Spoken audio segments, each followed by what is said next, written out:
일반적인 검사에는 저희들이 시행을 하지는 않고 있습니다. 그러면 2013년도 7, 8월경에 증인 세브란스 병원에서 하셨던 검사에는 그게 안 들어갔을 거네요? 아마도 그렇게 생각합니다. 그러면 이제 여기서부터는 가정법입니다. 확인된 팩트가 아니니까. 만약에 대통령이 부신 기능 저하증에 걸려 있다면 의식이라든지 판단력, 이 질병이 상당히 심각하다면 의식이나 판단력에 문제가 생길 수도 있습니까? 정도에 따라서는 그럴 수도 있겠지만 그 부신 피질이라는 기능은 나이가 듦에 따라서 조금씩은 저하는 그런 경향을 보이고 있기 때문에, 그리고 그 부신 피질 호르몬을 측정한다는 것이 뭐 변화가 상당히 많습니다. 가능성은 있지만 확률상으로 크진 않다. 뭐 그렇게 생각합니다. 알겠습니다. 서병석 증인, 서창석 증인. 증인께서 재직 중에 지금 태반 주사가 대략 2015년 4월, 11월, 12월 세 차례에 걸쳐서 150개 정도가 구입이 됐다 그러고, 아까 신보라 지금 간호장교 얘기에 따르면 태반 주사는 지금 대통령이 있었다고 하는데, 대체로 보면 대통령이 3일에 한 번 정도 태반 주사를 맞는 것으로 지금 통계가 잡히는데 어떻습니까?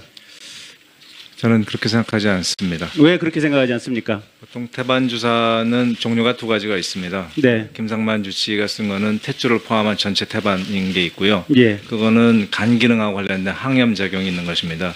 그리고 그 태반의 일부만 가지고 하는 거는 갱년기 장애를 치료하는 두 종류가 있는데, 김상만 원장이 쓴 거는 전체를 가지고 쓰기 때문에 청와대에서 들어와 있는 그 태반 주사는 갱년기 치료제용이기 때문에 제가 그러니까 어쨌든 청와대에 들어와 있는 태반 주사의 수치를 가지고 역추산을 해보면 대통령께서 3일에 한 번 정도 지금 태반 주사를 맞은 것으로 지금 추산이 되거든요. 그건 맞습니까? 저는 그렇게 생각하지 않고요. 그 청와대에 들어와 있는 태반 주사의 이름하고 일단 김상만 원장이 쓴 태반 주사하고 다릅니다. 아니, 청와대에 들어와 있는 거 가지고 통계를 내보자는 얘기입니다. 예, 왜 엉뚱한 소리를 하십니까? 저는 뭐 태반 주사 그런 거는 본 적이 없고요. 본 적이 없다. 네네. 여기 화면 한번 봐주십시오. 지금 송영길 시장이 얘기한 부분 한번 좀 띄워주십시오. 지금 우리가 대통령의 신체나 정신 건강 상태와 국정 운영에 대해서 깊은 관심을 가져야 될 이유가 있습니다. 저 부분 보면 대통령께서 송영길 인천시장 집무실을 필요해서 잠시 오셔서 다녀가셨는데, 그리고 나서 변기를 뜯어가더라 라는 내용입니다. 근데 어쨌든 아무리 야권 소속이지만 인천시장을 하셨던 분이 팩트를 거짓말할 것 같지는 않습니다. 그 다음에 하나 다시 넘겨보십시오. 그 앞에 요거는 어제자 지금 중앙일보 사회 2부장이 쓴 기사입니다.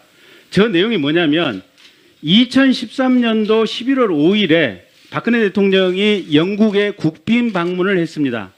그런데 국빈 방문을 하는 그 와중에 하룻밤 버킹엄 앞에 있는 호텔에 투숙을 했는데, 투숙하면서 여러 가지 독특한 행태를 보였다는 겁니다. 첫째가 뭐냐면 침대의 매트리스를 바꿔달라. 우리가 청와대에서 바꾸겠다 해서 어쨌든 호텔에서 청와대가 요구하는 사양으로 바꿨고, 두 번째는 그 안에서 전자레인지를 설치해서 대통령께서 혼자 식사를 준비해서 드셨다. 그 다음에 세 번째, 네 번째 달랑입니다. 가장 믿기 어려운 부분은 객실에 조명등 2개와 스크린 형태의 장막을 설치했다는 대목이다. 대통령이 머리 손질과 화장을 하는 곳은 대낮처럼 밝아야 하며, 대통령이 거울 보는 것의 뒤편에 흰 장막을 쳐서 거울 속에 대통령의 모습이 비칠 때 다른 사물이 보이지 않도록 해야 한다라는 주문이 있었다. 이런 2개의 기사가 흘러나왔습니다. 근데 저 기사를 중앙일보 사회 2부장이 쓴 기사니까 이게 팩트 확인이라든 이런 부분은 충분히 담보됐으리라고 생각을 합니다. 그리고 제가 청문회장에서 이 2개의 기사를 소개하는 것은 대통령의 인격을 침해하고자 함도 아닙니다. 다만 대통령의 의사결정 타입, 행동 타입이 상당히 독특하다. 김기춘 실장 얘기에 따르면 심지어는 대통령을 일주일 내내 뵌 적도 없다. 또 세월호 7시간 동안 대통령이 관자 안에서 머리를 흐트러뜨려서 연출을 하고 나왔다. 이런 내용들을 보면 대통령의 정신 상태에 대해서 청와대 주치의들이 뭔가 검진이라든지 이 부분에 대한 평가 시스템이 있어야 될 것 같은데, 자, 이병석 증인, 그런 부분에 대해서 관심을 가지고 지켜보신 부분이 있습니까? 제가 배웠을 때는 뭐 어떤 정신건강의학적 측면에서 봤을 때 저는 뭐 거기 전문 지식을 갖고 있지는 않지만 제가 배웠을 때는 일반 정상인과 그렇게 크게 다르다는 걸 못 느꼈습니다. 그러면 저렇게 변기를 뜯고 가자마자 하룻밤 주무시는데 침대 매트리스를 바꾸고 저런 독특한 행사는 통상인의 정신 상태와 봐서 이게 별 문제가 없다는 판단이십니까? 글쎄 그걸 제가 전문 지식이 없는 상태에서 말씀드린다는 게 참 제가 좀 적절치 않은 것 같습니다. 치유나 사무의단에 정신과 전문의가 배치되어 있습니까? 정신의학과 교수는 없었습니다. 그렇습니까? 네. 그러면 저 부분에 주목을 해서 본 의사는 아무도 없었습니까? 아마도 없었을 것입니다. 서창석 교수님께 한번 똑같은 질문 여쭤보겠습니다. 답변해 주세요. 예, 뭐 제가 저기에는 따라가지 않아서 알 수는 없지만 저도 뭐 제가 대답하는 게 적절치 않다고 생각을 하고 있습니다. 다만 일반적인 대화에 있어서는 크게 정신적인 그런 뭐 문제가 있다 그런 건 느끼지는 못했습니다. 아침에 일어나서 바로 몸단장을 하지 않는다는 겁니다. 대회 일정이 없으면 그냥 있다가 무슨 일이 터지면 그때서야 무용사를 부른다는 거예요. 근데 대통령이라는 것은 대통령이 되었으면 국가에 맞게 자기의 생활 습관을 바꿔야 됩니다. 왜냐하면 국가에 언제 무슨 일이 터질지 모르는데 바로 출동 대기를 해야 되는 거 아니겠습니까? 그런데 대통령은 세월호 터질 때도 나중에서야 미용사를 불렀고 북핵 실험이 있었는데도 총리는 30분 만에 소집하는데 대통령은 3시간 만에 소집을 했단 말입니다. 그 안에 분명히 또 머리나 몸단장 이런 게 있었을 것 같아요. 근데 제가 여기서 우리 전 의무실장한테 질의 하나 할게요. 대통령한테 매일 혈압이나 체온 같은 걸 재야 되지 않습니까? 뭐 그렇게 해야 된다는 규정은 없습니다. 그럼 어떻게 했습니까? 필요에 따라서 했습니다. 그럼 보통 몇 시에 했습니까? 뭐 부르실 때 같습니다. 예? 부르실 때 같습니다. 그 말이 안 되죠. 아니 체온이나 혈압은 비교를 해야 되는데 아침에 활동하기 전에 잰 혈압이나 체온이랑 오후에 몸 활동을 많이 하고 혈압이나 체온이랑 그 두 개가 비교가 안 되잖아요. 그거는 뭐 달라질 수는 있습니다. 그러나 혈압이 변화하는 병이 없는 사람들한테 그것을 자주 그럼 체크해서 고정적으로 보는 의미가 체크하지 별로 않았다 이 없습니다. 말씀이시죠? 네, 정기적으로. 그러니까 하지 그게 대통령 오지 마라 그랬겠죠. 매일매일 와도 매일매일 불편하니까 몸단장도 안 하고 보여주기 싫으니까.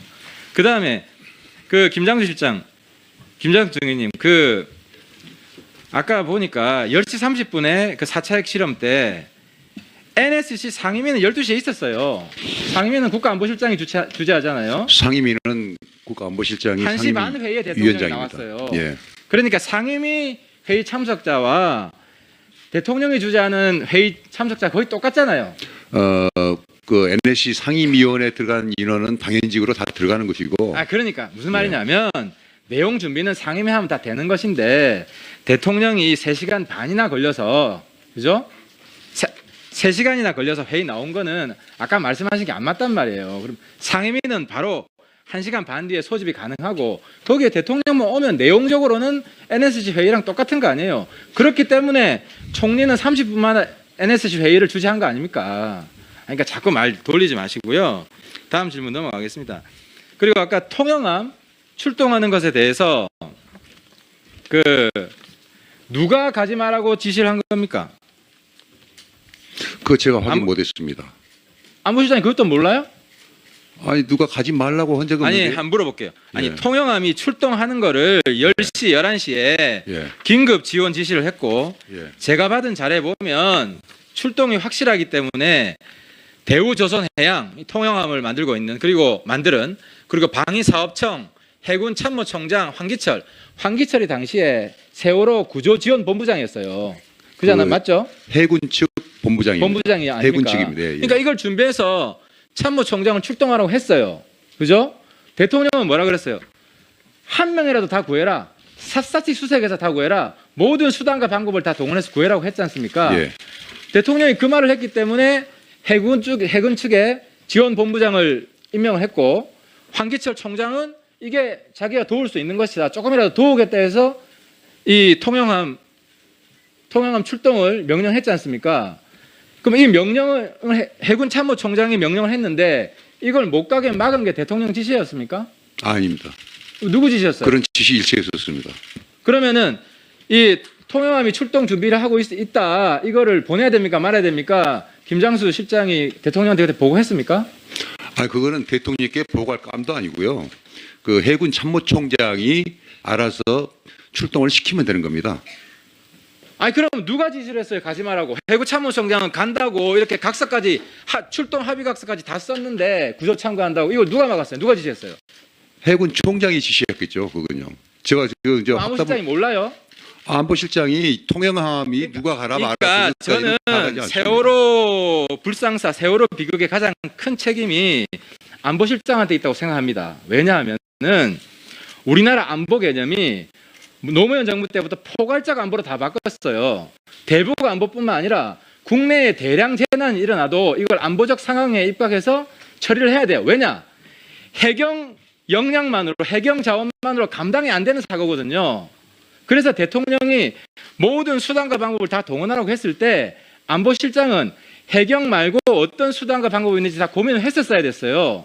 그래서 통영함뿐만 아니라 해군의 자원들 있잖아요. 그 SSU, UDT-CL 같은 특수부대, 잠수부대들이 있고 또 치누크 헬기도 전화 한 통이면 오잖아요.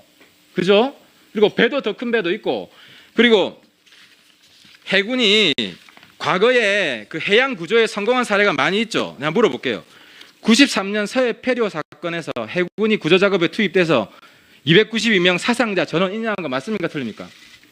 예, 맞잖아요. 예. 99년 북한 밤 장투조 인양 작전 수행하면서 순수 국내 포화 잠수 기술로 해저 150m 선체를 인양해서 기네스북에 올랐다. 우리 해군의 실력이 맞습니까? 아닙니까? 맞죠? 맞습니다. 2008년 제주 해경정 구조에서 포화 잠수 기법을 이용해서 수심 80m의 해경정 확인하고 성공적으로 다 구조했다. 맞죠? 예.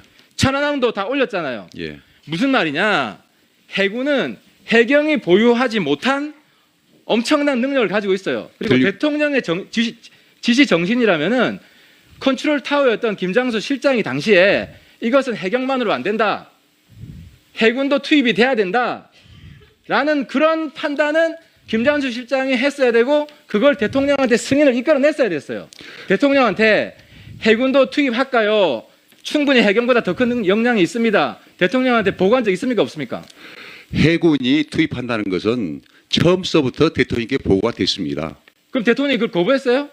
아니죠. 대통령이 거부할 리가 없죠. 그런데 왜 해군이 투입 안 됐습니까? 그럼? 그러니까 그거는 이제 국방부 장관하고 해군 참모총장하고 어떤 관계인지 모르지만은 그거는 원래가 아닙니다. 잠깐만 들어보십시오. 통행함 자체가 최초에 진수할 때부터 전력화하는 과정에서 다소 문제가 생겼던 배입니다. 이게.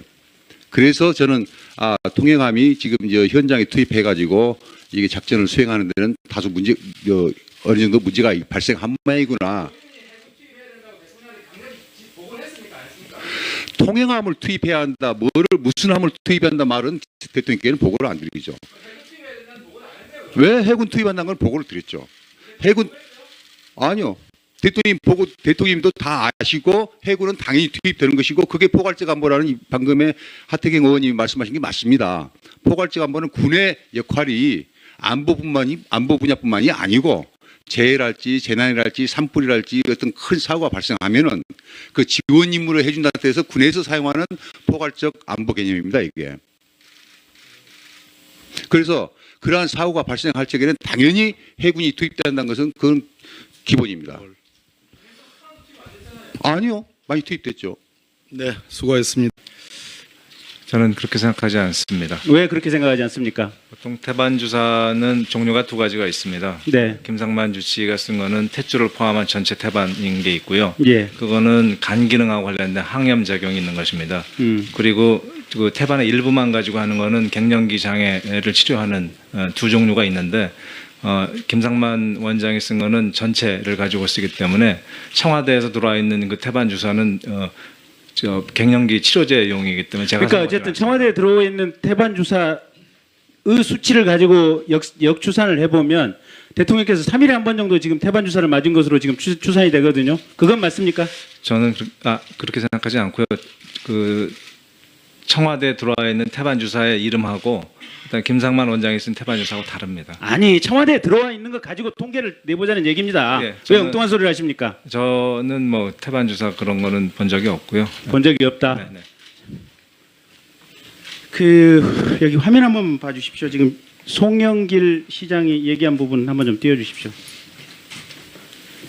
지금 우리가 대통령의 신체나 정신 건강 상태와 국정 운영에 대해서 깊은 관심을 가져야 될 이유가 있습니다. 저 부분 보면 그리고 부신 피질 호르몬을 측정한다는 것이 뭐 변화가 상당히 많습니다. 가능성은 있지만 확률상으로 크진 않다. 뭐 그렇게 생각합니다. 알겠습니다. 서병석 증인, 서창석 증인. 지금 증인께서 재직 중에 지금 태반 주사가 대략 2015년 4월, 11월, 12월 세 차례에 걸쳐서 150개 정도가 구입이 됐다 그러고 아까 신보라 지금 간호장교 얘기에 따르면 태반 주사는 지금 대통령이 있었다고 하는데 대체로 보면 대통령이 3일에 한 번 정도 태반 주사를 맞는 것으로 지금 통계가 잡히는데 어떻습니까? 일반적인 검사에는 저희들이 시행을 하지는 않고 있어요. 그러면 2013년도 7, 8월경에 증인 세브란스 병원에서 하셨던 검사에는 그게 안 들어갔을 거네요? 아마도 그렇게 생각합니다. 그러면 이제 여기서부터는 가정법입니다. 확인된 팩트가 아니니까. 만약에 대통령이 부신 기능 저하증에 걸려 있다면 의식이라든지 판단력, 이 질병이 상당히 심각하다면 의식이나 판단력에 문제가 생길 수도 있습니까?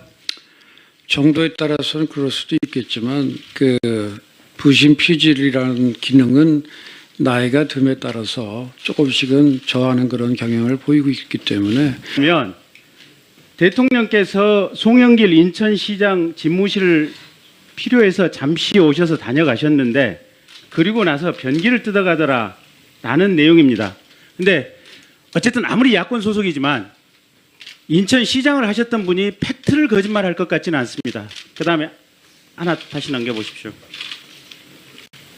그 앞에 요거는 어제자 지금 중앙일보 사회 2부장이 쓴 기사입니다. 저 내용이 뭐냐면 2013년도 11월 5일에 박근혜 대통령이 영국의 국빈 방